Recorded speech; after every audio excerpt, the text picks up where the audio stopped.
visit some brother out on my call. This is the moment you're meant to know.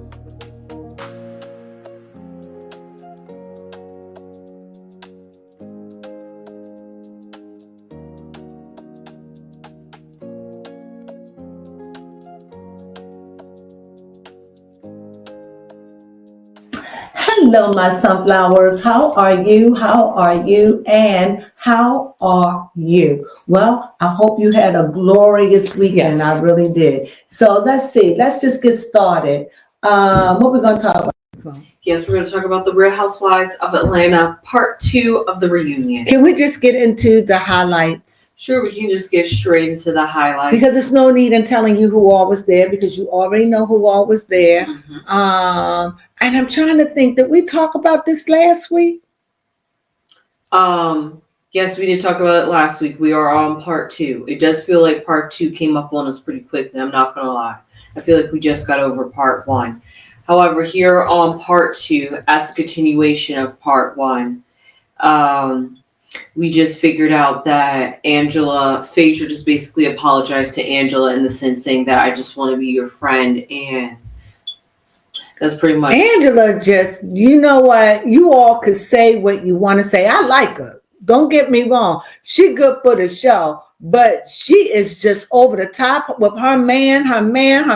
She fight like a woman that's real insecure. I done read on her. She's very insecure. Mm-hmm. It is no way. I don't care if you are my husband, and maybe this is wrong. I don't know. I would never defend my man like that, being so vulnerable. Yeah. It's so vulnerable over stuff that don't matter. Mm-hmm. I would show such a united front that you would think my marriage was good. Here, the way that she performed, it's like she's looking to someone to blame for her marriage. She really is. It's like, Phaedra, you're looking for someone to blame, and the way you're about your husband, you think everybody want him. I mean, she act like he's the cat's milk. She does. She does. She honestly does. And she kind of knows it herself. But although it was kind of weird with this reunion, because even though Angela and Phaedra had gotten into it back and forth saying that they was jealous or stuff like that, they were jealous. That's what they was going at. Ooh. Angela was saying to Phaedra that you wish you could be in the rooms that I was. I'm in places you wish you could be in. And Phaedra's like, I'm not jealous. I'm in the rooms I'm supposed to be in. You wish you could be where I was. So they was going back and forth like that. I don't understand though. Like, I don't get this over your husband. No. I mean, this is the man that told you to let it go. You wouldn't. He walked out and left you. Yeah. I don't get it. Why are you trying to make him bigger than life when clearly he doesn't want to be? Yeah. And when he does, it's on his terms. Mm-hmm. And him doing what it is that he want the camera see him doing. Yes. I don't get it. You seem so insecure. And anybody out there is against me, I don't know what else to tell you. Because if that's not an insecure woman, it's no way that I would allow myself to love anyone that is unhealthy. That's an unhealthy love she has. It's not normal. It's just not normal. No. I mean, it's full of jealousy. I mean, she's not afraid to put it out there. No. And if anybody does have my husband, you got hell to pay because I'm coming after you. Mm-hmm. And I'm like, girl, stop it. And she does look older. She look older than 43 or 44. How old is she? Let's see. She was born in 81. Yes. So let's see how old that would make her today. But speaking of which, I do like the fact that Phaedra did call up her brother just to get a confirmation on what was going on between the whole, do you know this woman? And I think she's about 44 years old now. 44 or 43 going on 44. Which you actually do the math, 44. She looks very old for her age. So Phaedra look her age, but she looked like she's in her 50s, her early Phaedra's 50s. 51. Yeah, she looked like she's in her early 50s, but both of them look great though. Yeah. I mean, if you have to put her in, I wouldn't put her at 43. That's up there with Beyonce. Yep, and she's perimenopause as well. I mean, well, that you can do that in your 30s. You can start praying. Remember, until you young people know, when you turn 35, that clock, everything that you have after that is just high risk. And I know you don't want to believe it, but it's truth. And a lot of women are getting pregnant much later because they're doing a lot of fertility and a lot of stuff like that. But if you notice, a lot of people that's getting pregnant like that are these wealthy people that can afford to. Okay, sorry about that. We have something going on with it. So let's get into it. So anyway, that's what I feel. I just feel as though Angela's just over the top. yes. And over Charles, and I'm over it. I'm just over it. And also, you want to add anything to that? Well, you can. I'm going to talk about two things, and then you can take it from here. And another thing that I'm very, I just think Portia and Shamir, I think Andy Cohen was doing everything he could to try to salvage that relationship. He really was. He was really giving them way more time than what they needed to talk about. That's true. And they didn't talk at all. Actually, all they did was talk over each other. Yeah. But and I didn't like the way, and I adore Portia. Okay. And I adore Shamir too. I didn't like the way that Portia was playing the role of the martyr. I have let you talk. I am going to do. She was very passive aggressive. That was true. She was saying like she was getting a lot of her stuff in, and Shamir did cut her off only because you would never ever be able to get a word in with her. That's true. She would take up the full amount of seconds. So when it is time for her, Shamir, to talk, she can't. So I thought that for me, Portia was a little passive aggressive when it came down to sharing the microphone. Oh yes, most definitely. And it made Shamir look like she's busting at the seams to want to say something, but never ever getting it out. And Shamir strikes me as a person. She holds her anger in and she puts on the front. She goes away. She's still angry. She never dealt with it. That's passive aggressive too. So you go and you talk about it to everybody, but going to the source. And maybe, well, not maybe, from looking at it, Portia has put you in a position to make you feel intimidated because she controlled the relationships. And that's probably why you feel like you can't talk to her. Yes. Because she does cut you off and she does minimalize the things that you say. She does do that. And she has a tendency to make you question what you coming to her about. Yes. I could see that in that. Go ahead. Most definitely.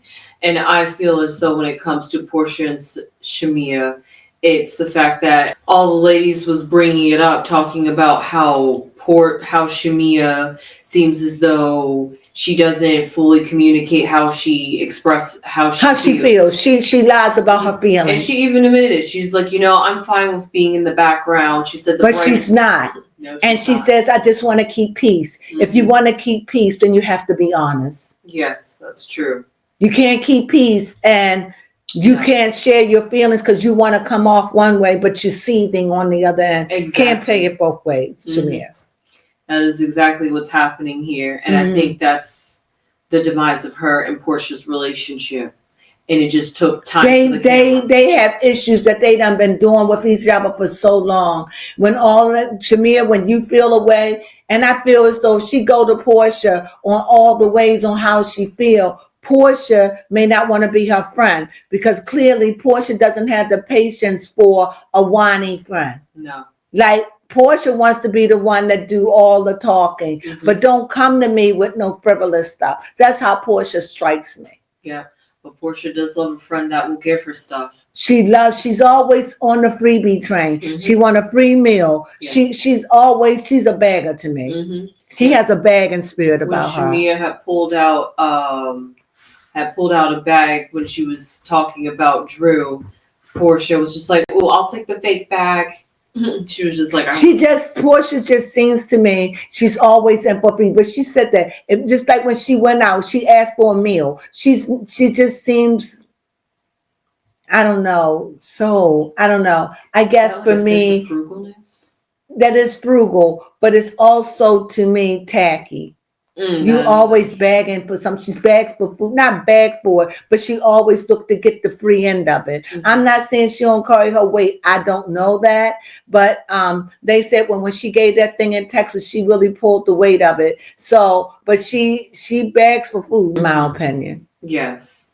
And then some other key highlights, because it was mostly about Portia and Shamia, let's be honest. Because we kept circling back to it. Andy really tried to find peace and happiness with everybody.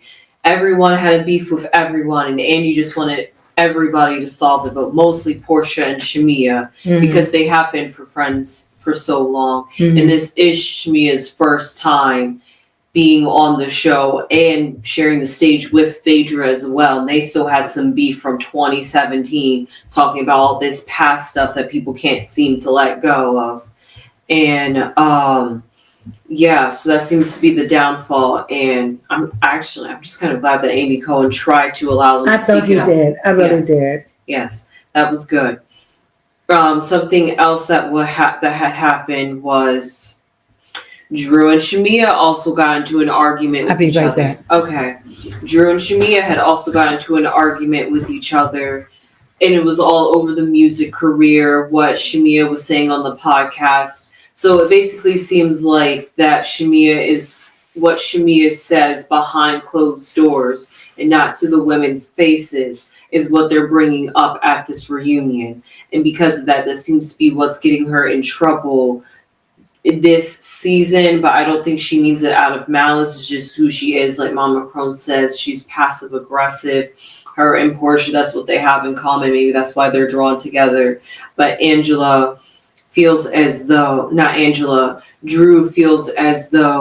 Shamia was jealous of her and wanted to be a triple threat in all of that. You know Drew's ego, in my opinion.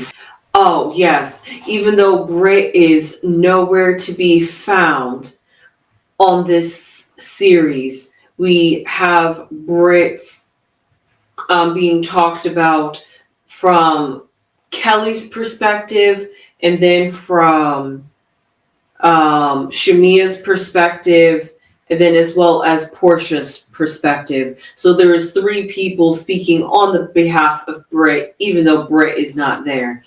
And Kelly feels as though Britt is a fake person or a fake individual. And because of that, it was finally exposed and it finally came to the light who Britt truly is and truly was. And that's pretty much it for Britt, because there's not really much to talk about with Britt other than the whole Kenya thing, because they did talk about the tweets about them not returning or coming to the reunion, which we already knew when it happened. I'm sorry. I apologize for interrupting. Oh, it's okay.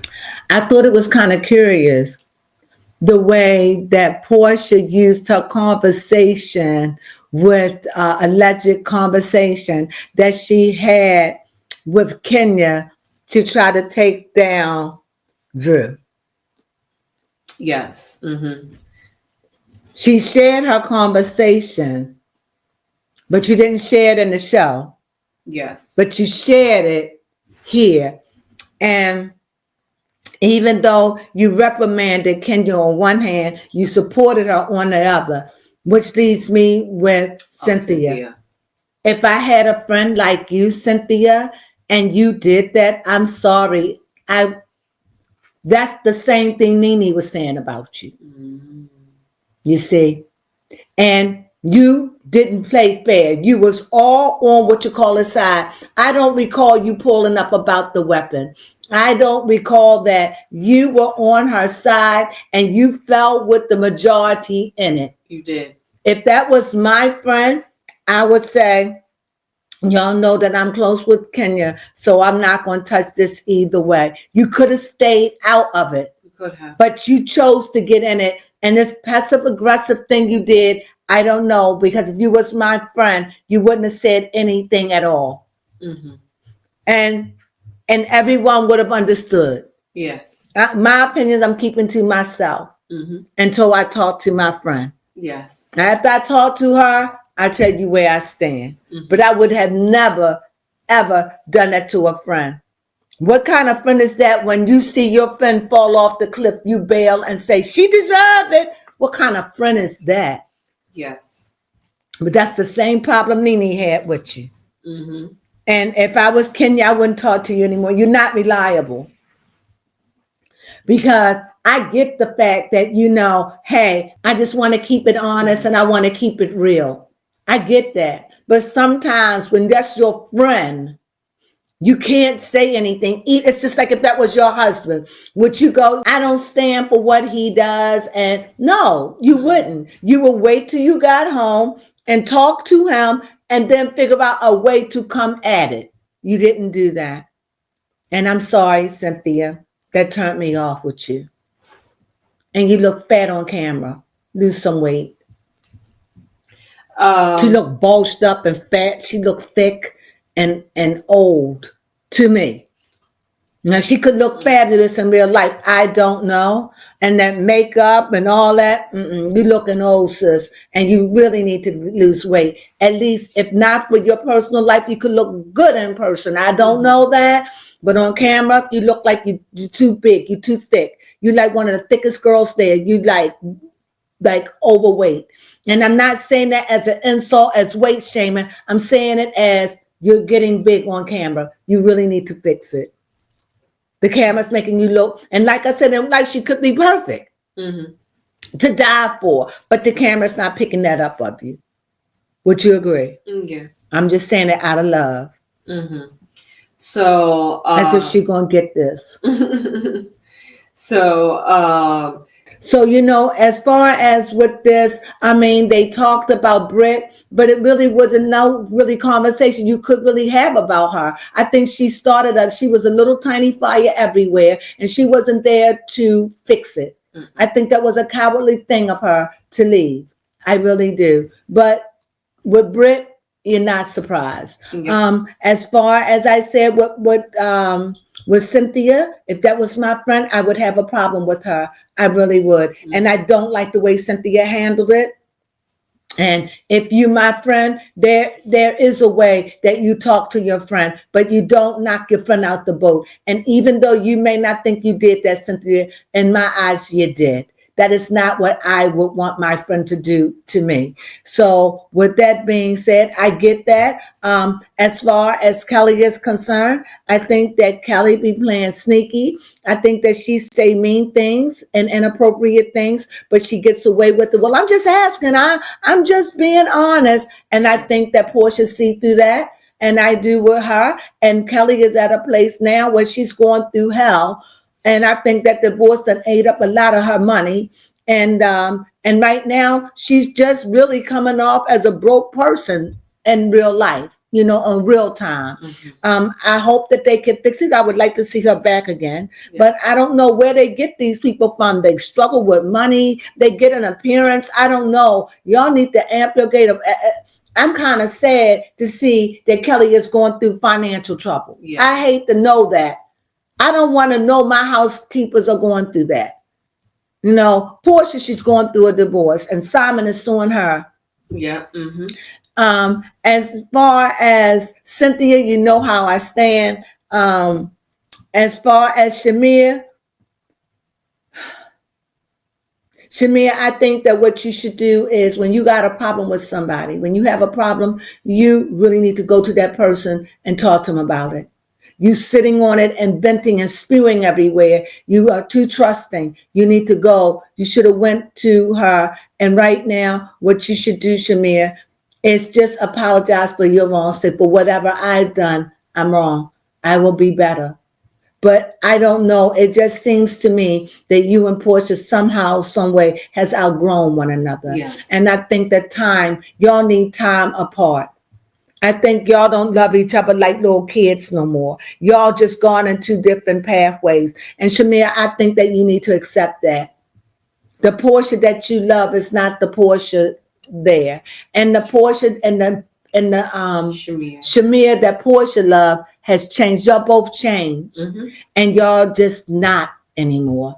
And it's been that way for a while. It's just that y'all got to just accept the fact y'all outgrown each other. And Portia just doesn't have the time for you, and you don't have the time for Portia antics. That's how I see that. I think y'all need to break up. And like Portia said, in time. Like with Phaedra, it took time. It will take time for you too. I'm sorry that this show, Housewives of Atlanta, RHOA, brought out the insecurities in your relationship. And the crew helped break it apart by asking questions, asking inappropriate questions, going back and starting a lot of drama. I think that you trusted in the wrong hands. Shamir, you have to get in touch with your feelings and be able to express them at the appropriate time and not with other people. You need to feel with that. And as far as Portia, I think that you're passive aggressive, and I think that you don't think you do it because you done mastered it. I think you're passive aggressive, and I think that you put Shamir in a place where she doesn't feel safe talking with you and sharing what she feels. And I think when your mother said what she said, I think that really hurt Shamir. And I would like to know, what is the beef too? Yes, honestly. So with that, that's pretty much what went on. Is there anything else? Nope, we covered everybody that was talked about. It really wasn't much because I felt like we really didn't get any answers. Andy Cohen had to shut down a lot of conversations. Even he said, we're clearly not getting anywhere with this. Yeah. So that's where I leave off at. I think that next week will be the showstopper. Hopefully it's the finale of the it's reunion. the finale, so I hope they bring it because we'll see. But that's our commentary. Our commentary. Thank you. That's our commentary on what we thought happened. Anything I missed that you want to say? No. Part 2. Part 1 wasn't exciting, and I was it was getting there, but the way they chopped it up in the commercials, I lost interest. Yeah, and I thought by part 2 we would get there, but then part 2 just kind of, they started talking about, well, really it was just the Shamia and Portia show this episode. So they really took up screen time this episode. So next episode we'll finally have the husbands come out, and maybe we'll get somewhere. And we'll see where we are with them at that point, right? Yes. Well, there you have it. So that's our interpretation of Housewives of Atlanta. Yes. So if you like this and you like what we had to say and what we thought of it, that I think it was a good episode between 1 and 10, 1 with 1 being the highest and 10 being the lowest, they still won. I guess coming down would be going down to the lower, and the 10 would be going up to the highest. So figure that. But where I stand in it, I give it a 5. Yeah, 5's a good middle ground. Right in the middle. And we'll see what next month have to bring. Lukewarm and neutral. I felt the characters, like I'm starting to understand the characters and getting to know the characters, which is good. So it's good that Kenya come back, because I don't know how she's going to fit in all this and who they're going to bring back with her. You know, is Kelly going to be? I don't know. So anyway, as we get down to the last of it, this is just how we felt about it. I thought it was an okay thing. I really do. And so with that being said, that's all I got. If you like this content, please subscribe. I mean, please give us a thumbs up. We really need your thumbs up. Please, please, please. And thank you. And if you haven't subscribed to be a part of the Sunflower family and spiritual sunflower seeds all on the earth, which is goodness, hope, love, and joy and peace, if that's what this is about. And last, to many of you out there, not many of you, there's a couple of you out there that send us negative messages for no reason, but we are a station of love, and we wish you nothing but sunflowers. So whatever is making you so angry, we hope that you not be so angry, and that you breathe in life and breathe in that good old sunflower. Yes. And make your day bright. And with that being said, we thank you for joining us as always. You know what we say. Sunflowers.